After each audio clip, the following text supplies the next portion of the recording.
নির্বাচনী রোডম্যাপ ঘিরে যখন জোর আলোচনায় ফেব্রুয়ারি, তখন ডিসেম্বরের মধ্যে প্রস্তুতি নেওয়ার নির্দেশ দিয়েছেন প্রধান উপদেষ্টা। এটিকে বিএনপি ইতিবাচকভাবেই নিলেও খানিকটা বিপরীত অবস্থানে বাংলাদেশ জামায়াতে ইসলামী।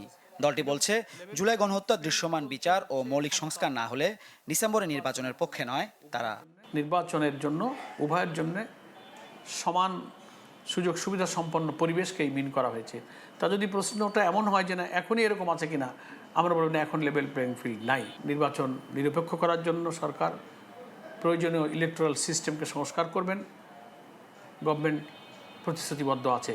যদি সেটা সরকারের ঘোষিত টাইম লাইনে ইলেকশনটা হয় এবং সেই সময় লেভেল প্লেইং ফিল্ড যদি আমরা দেখি, তো আমরা আশা করি নির্বাচন নিরপেক্ষ হবে। এই নির্বাচনে যারাই এসে যদি ওই ফর্মের মধ্যে ঢুকে যায়, তো ওখানে আরেকটা স্বৈরাচার তৈরি হবে। যদি এরকম অব্যাহতভাবে নৈরাজ্য চলে এবং সঠিক সংস্কার যদি না হয়, আমরা এর বিরুদ্ধে রাস্তায় নামব।